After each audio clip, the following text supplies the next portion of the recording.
Huzurabad MLA పాడి కౌశిక్ రెడ్డిని కరీంనగర్ రెండో అదనపు సెషన్స్ జడ్జి ముందు హాజరుపరిచారు. అంతకుముందు కరీంనగర్ 3 టౌన్ పోలీస్ స్టేషన్లో 2 సార్లు వైద్య పరీక్షలు నిర్వహించారు. కరీంనగర్ కలెక్టరేట్లో మంత్రులు నిర్వహించిన సమీక్ష సందర్భంగా కౌశిక్ రెడ్డి, జగిత్యాల ఎమ్మెల్యే సంజయ్ల మధ్య తీవ్ర వాగ్వాదం జరిగింది. సమావేశం రసాభాసగా మారింది.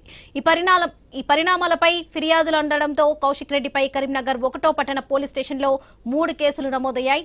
ఈ నేపథ్యంలో కరీంనగర్ పోలీసులు హైదరాబాద్ వచ్చి కౌశిక్ రెడ్డిని అరెస్ట్ చేసి తీసుకెళ్లారు. కౌశిక్ రెడ్డి అరెస్ట్ పరిణామాలతో మాజీ మంత్రి హరీష్ రావును హౌస్ అరెస్ట్ చేశారు.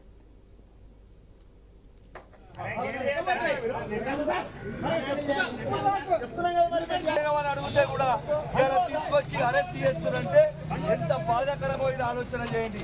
ఇలా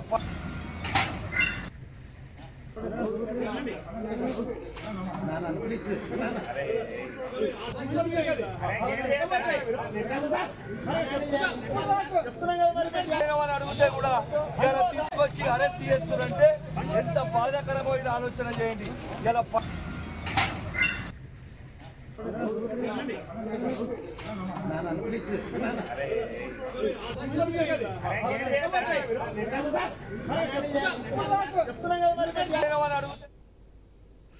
హుజూరాబాద్ ఎమ్మెల్యే పాడి కౌశిక్ రెడ్డిని కరీంనగర్ రెండో అదనపు సెషన్స్ జడ్జి ముందు హాజరుపరిచారు.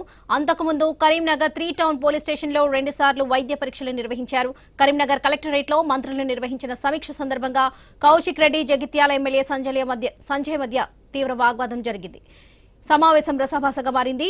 ఈ పరిణామాలపై ఫిర్యాదులు అందడంతో కౌశిక్ రెడ్డిపై కరీంనగర్ 1వ పట్టణ పోలీస్ స్టేషన్లో 3 కేసులు నమోదయ్యాయి. ఇదే విషయానికి సంబంధించి మరిన్ని అప్డేట్స్ మా ప్రతినిధి విజయ భాస్కర్ అందిస్తారు. భాస్కర్, చెప్పండి.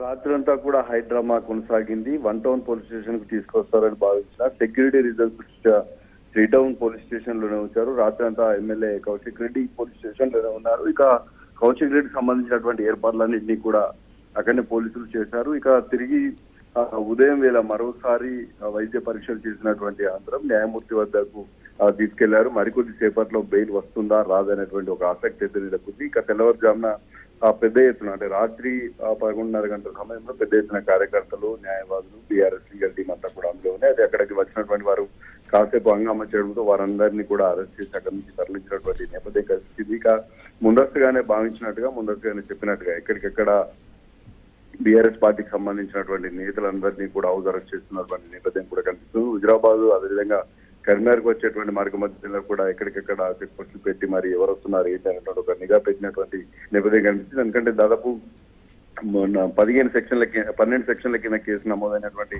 తరుణంలో బీఆర్ఎస్ లీగల్ టీం అయితే తప్పనిసరిగా బెయిల్ వస్తుంది, ఇది పెద్ద కేసేం కాదని చెప్పేసి చెప్పేటువంటి ప్రయత్నం చేస్తున్నప్పటికీ కూడా మరొక వైపు బెయిల్ వస్తుందా రాదనేటువంటి ఒక ఆసక్తి అయితే మనకు నెలకొంది. ఇక ఈ 3 టౌన్ పోలీస్ స్టేషన్ నుంచి ఆ పోలీస్ ట్రైనింగ్ సెంటర్ నుంచి మొదలుకుంటే కోర్టుకు తిరిగి ప్రతి సెంటర్ లో కూడా పోలీసులు అయితే భారీ బందోబస్తు ఏర్పాటు చేసినటువంటి నేపథ్యంలో బెయిల్ వస్తుందా రాదా అనేటువంటి ఒక ఉత్కంఠ అయితే నెలకొంది. ఇక రాత్రి దాదాపు 11 గంటల సమయంలో 3 టౌన్ ముందుగా పోలీసు సెంటర్ కి తీసుకొచ్చినటువంటి పోలీసులు అక్కడ నుంచి 3 టౌన్ తరలించారు. అక్కడ వైద్య పరీక్షలు చేశారు. తిరిగి మరోసారి కోర్టుకు తీసుకెళ్తున్నటువంటి తరుణంలో మరోసారి వైద్య పరీక్షలు నిర్వహించారు. దీనిపైన బీఆర్ఎస్ లీగల్ టీం కూడా ఆగ్రహం వ్యక్తం చేసినటువంటి పరిస్థితి. ఎందుకంటే హాస్పిటల్ కి ఎమ్మెల్యేని తీసుకెళ్ళి కానీ పోలీస్ స్టేషన్ కి హాస్పిటల్ ఎలా తీసుకొస్తారంటూ కూడా వారి బీఆర్ఎస్ సంబంధించినటువంటి లీగల్ టీం ప్రశ్నించినటువంటి నేపథ్యం కూడా మనకు అక్కడ కనిపించింది. అయితే మరికొద్ది సేపట్లో బెయిల్ వస్తుందా రాదా అనేటువంటి ఒక ఉత్కంఠ అయితే నెలకొంది.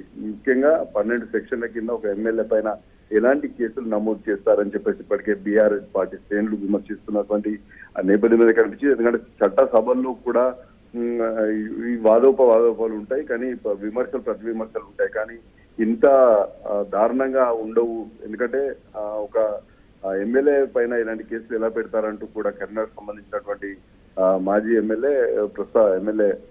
మంత్రి ప్రస్తుత ఎమ్మెల్యే గంగుల కమలాకర్ కూడా ప్రశ్నించినటువంటి నేపథ్యం కూడా మనం అక్కడ చూడొచ్చు. అయితే ఈ రోజు ముఖ్యంగా రాష్ట్ర నాయకత్వం బీఆర్ఎస్ సంబంధించినటువంటి మాజీ మంత్రులు, వర్కింగ్ ప్రెసిడెంట్ వస్తారన్నట్టు ఒక సమాచారం ఉన్నటువంటి నేపథ్యంలో వారిని కూడా హౌస్ అరెస్ట్ గా చేసినట్టుగా తెలుస్తుంది. ఎక్కడికెక్కడ ముఖ్యమైనటువంటి నాయకులను, మాజీ మంత్రులను, పార్టీకి సంబంధించినటువంటి ముఖ్య నేతలందరినీ కూడా హౌస్ అరెస్ట్ చేశారు. భద్రతనైతే కట్టుదిట్టం చేసినటువంటి పరిస్థితుల్లో పోలీసులు మోహరించినటువంటి బలగాలనుకున్నా లీగల్ టీం చెప్తున్నటువంటి వాటిపైన చూస్తే బెయిల్ వస్తుందా అనేటువంటి ఒక ప్రశ్న అయితే మనకు తలెత్తుతా ఉంది. తప్పనిసరిగా బెయిల్ వస్తుందన్నటువంటి ఒక ధీమాలో బీఆర్ఎస్ పార్టీ శ్రేణులు అయితే ఉన్నాయి.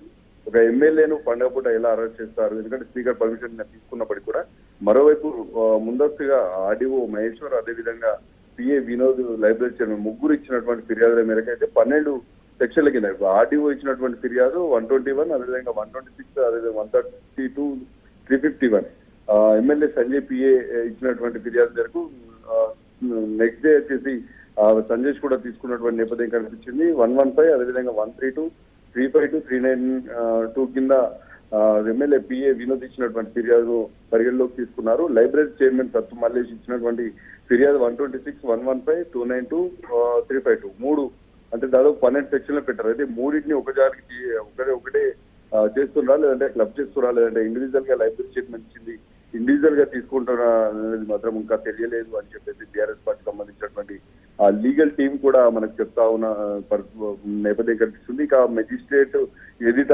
ఇటు బీఆర్ఎస్ పార్టీ సంబంధించినటువంటి లీగల్ టీం అనుకుంటున్నా ప్రభుత్వం సంబంధించినటువంటి ఇద్దరి మధ్య పీపీల మధ్య వాదనలు అయితే కొనసాగుతున్నాయి. కాస్త ఈ సెక్షన్ల కింద పెట్టినటువంటి కేసుల నేపథ్యంలో ఒక ఉత్కంఠ అయితే మనకు నెలకొంది. అయితే ముందస్తుగా ఇటు ఒకప్పుడు ఉమ్మడి కరీంనగర్ జిల్లా అంటేనే బీఆర్ఎస్ పార్టీకి సంబంధించినటువంటి గడ్డగా చెప్పుకున్నటువంటి తరుణం.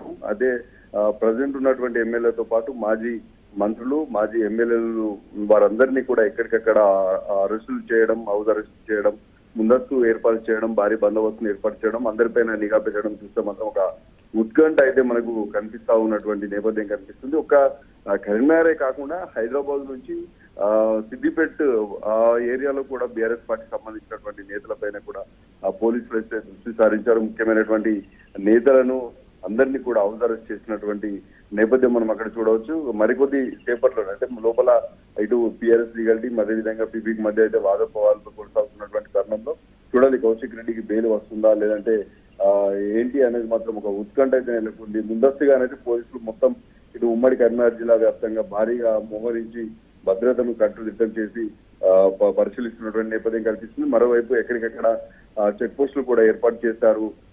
కేవలం 30 నుంచి 35 కిలోమీటర్ల దూరంలో మాత్రమే హుజూరాబాద్ నియోజకవర్గం ఉంటుంది. కరీంనగర్ మధ్యలో మానగూడూరు ఈ ఏరియాలంతా కూడా బీఆర్ఎస్ సంబంధించినటువంటి ముఖ్యమైనటువంటి నేతలు, నాయకులు ఉన్నటువంటి తరంలో బందోబస్తును అయితే ఏర్పాటు చేస్తారు. చూడాలి మరికొద్ది సేపట్లో బెయిల్ వస్తుందా రాదా అనేటువంటి మాత్రం ఉత్కంఠ ఉమ్మడి కరీంనగర్ జిల్లా వ్యాప్తంగానే కాకుండా తెలంగాణ రాష్ట్ర వ్యాప్తంగా బీఆర్ఎస్ లో ఒక ఉత్కంఠ అయితే నెలకొందని చెప్పుకోవచ్చు. Right Bhaskar, thank you. మరిన్ని అప్డేట్స్ చూసే ముందు బులెటిన్లో షార్ట్ బ్రేక్ తీసుకుందాం.